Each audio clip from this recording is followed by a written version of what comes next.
Hi friends, this is T. Rajesh Kumar, advocate.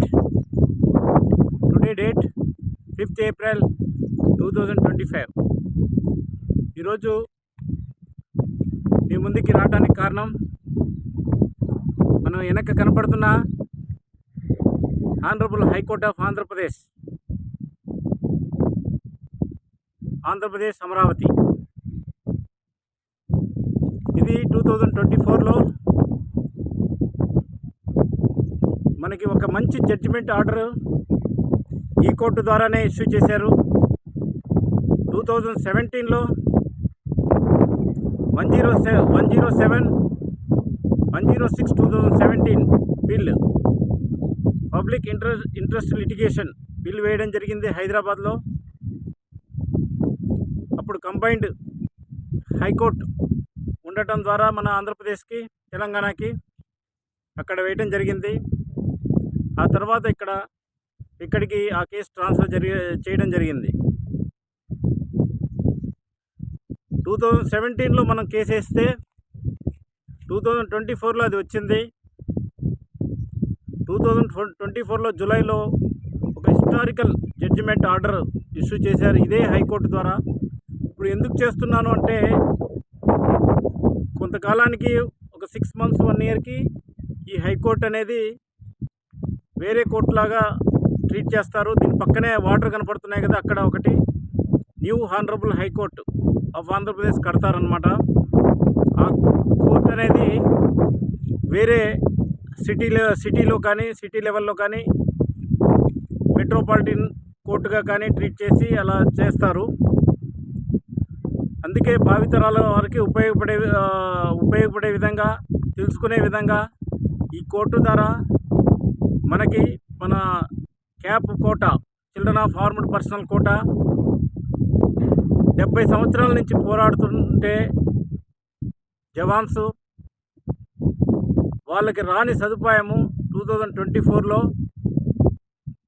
ఈ judgement ద్వారా ఈ court honourable chief justice Thakur గారు judgement order ఇచ్చారు.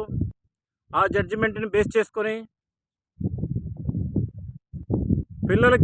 మన పిల్లలకి MBBS BDSలో కూడా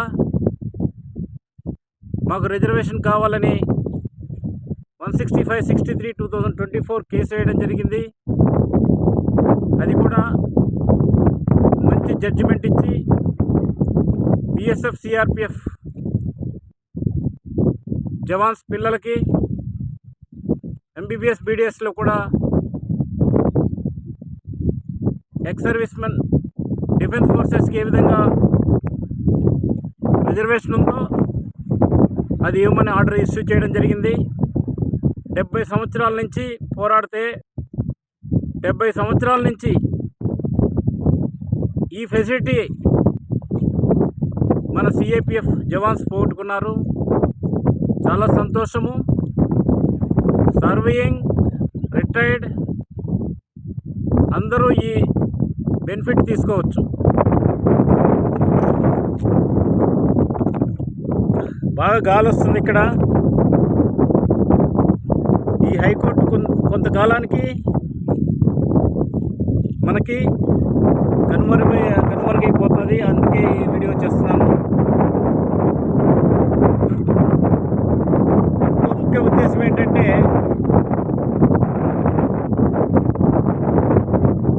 పెన్షనర్స్ అందరూ ఇప్పుడు 25/3/2025లో సెంట్రల్ గవర్నమెంట్ ఫైనాన్స్ బిల్లో 8th పే కమిషన్ గురించి ఓల్డ్ పెన్షనర్స్కి వర్తించదని ఉద్దేశంతో వాళ్ళు రాయడం జరిగింది. ఇది చాలా దురదృష్టకరము. బీజేపీ గవర్నమెంట్ లాస్ట్ 10 yearsలో సెంట్రల్ గవర్నమెంట్ ఎంప్లాయీస్కి, మెయిన్ పారామిలిటరీ జవాన్స్కి ఒక్క వెల్ఫేర్ కూడా చేయలేదు. వాళ్ళకున్న రైట్స్ని కూడా ఇవ్వలేదు. ఇంకోటి చెప్పాలంటే సెంట్రల్ పోలీస్ క్యాంటీన్ వీళ్ళకి క్యాంటీన్కి 50% ఇచ్చామని చెప్పుకుంటున్నారు. అది చాలా తప్పు. ఇదివరకు ఆల్రెడీ 18 స్టేట్స్ వ్యాట్ రిబేట్ ఇచ్చారు. అది 50% అప్పుడు స్టేట్ గవర్నమెంటే ఇచ్చేశారు, సెంట్రల్ గవర్నమెంట్ ఇవ్వలా. అదే 50% ఇప్పుడు జిఎస్టీ రూపంలో అయిపోయింది. అంతేగాని వీళ్ళు సెంట్రల్ గవర్నమెంట్ ఇచ్చింది ఏమీ లేదు. అవన్నీ చాలా తెలుసుకోవాలి. చాలామంది మనలో కూడా అజ్ఞానులు కొంతమంది ఊరికే అన్నెసరిగా మాట్లాడుతూ తప్పుదావ పట్టించడం, అజ్ఞానము అహంకారంతో ఏదంటే అది మాట్లాడటం, దానివల్ల కూడా మన రైట్స్ కోల్పోతున్నాము. సీనియర్ అఫీషియల్స్ ముందు కానీ, మినిస్టర్స్ ముందు కానీ, వాళ్ళ ముందు తనకి నాలెడ్జ్ లేకుండా మాట్లాడడం, ఆ ఆఫీసర్లు మినిస్టర్లు వచ్చి మీ వాళ్ళు ఏంటా ఇలా మాట్లాడతారేంటని, ఏం ఆ మాత్రం తెలియదా అని, ఈ విధంగా కూడా చాలా కోల్పోతున్నాము. ఇవన్నీ ఏంటంటే మళ్ళీ నేను మాట్లాడితే కొంతమంది ఫీల్ అవుతారు. మెయిన్ ఏంటంటే నాలెడ్జ్ ఉండాలి. ప్రతి విషయం ఒక విషయం మాట్లాడుతుంటే నాలెడ్జ్ ఉండాలి. నాలెడ్జ్ ఉంటే మాట్లాడకూడదు. నాలెడ్జ్ లేకుండా ఈ రోజుల్లో ఆంధ్రప్రదేశ్లో 100 అసోసియేషన్లు ఏర్పాటు చేశారు. అందువల్ల ఒక్క రైట్ కూడా రాలేదు.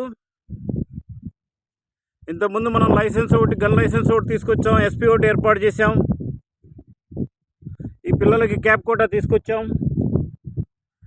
ఇంకా ఇండివిజువల్కి ఏదైనా ప్రాబ్లమ్స్ ఉంటే డిపార్ట్మెంట్ లెవెల్లో వాళ్ళకు కూడా చాలా హెల్ప్ చేశాము.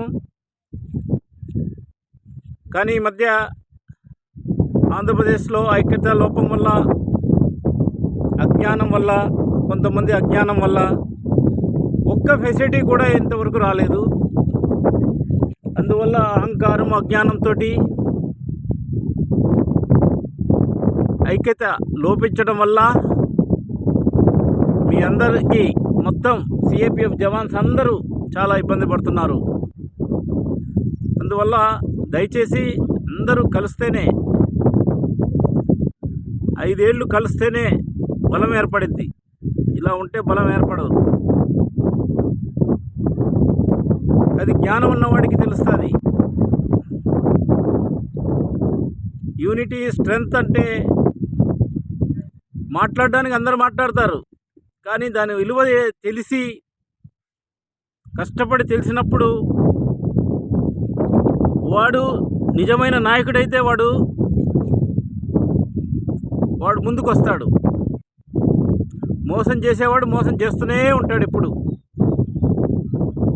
మనకి రావాల్సింది సెంట్రల్ గవర్నమెంట్, స్టేట్ గవర్నమెంట్ నుంచి ఏ బెనిఫిట్స్ తెచ్చాము ఇంతవరకు అనేది ఒక్కరు చెప్తే, ఇంతమంది ఇన్ని ఆర్గనైజేషన్లు ఏర్పాటు చేసుకున్నారు, రిజిస్ట్రేషన్ చేసుకున్నారు. ఆ ఆర్గనైజేషన్ ద్వారా ఒక్క ఫెసిలిటీ తెచ్చామని చెప్పండి. మీటింగులు పెట్టుకుంటారు. ఇదివరకు కూడా చెప్పా, మీటింగులు పెట్టుకొని సమాసాలు తిని, టీలు తాగి, ఫోటోలు దిగి, సెల్ఫీలు దిగి, కోట్లు వేసుకొని, ఇవన్నీ కాదు. ఇవన్నీ రావు, ఏమి రావు. జనాలకి టెంపరీ షో చూపెట్టడమే. నేను అది చేశాను, ఇక్కడికి వెళ్ళాను, అక్కడికి వెళ్ళాను, నేను ఢిల్లీలో మాట్లాడాను. ఢిల్లీలో నీ మాట కాదు, అక్కడ సీఎంలే ఇక్కడ వెళ్ళి అక్కడ వెళ్ళి ధర్నా చేసినా అక్కడ కుక్కలు కూడా పట్టించుకోవని చెప్పాను నేను ఇదివరకు కూడా. అది ప్లాన్ ఆఫ్ యాక్షను. అజ్ఞానం వల్ల, అహంకారం వల్ల మన పారామిలిటరీ జవాన్స్ వారి హక్కులు కోల్పోతున్నారు. ఇంతకన్నా ఏమి చెప్పలేను నేను. Thank you very much. జై హింద్.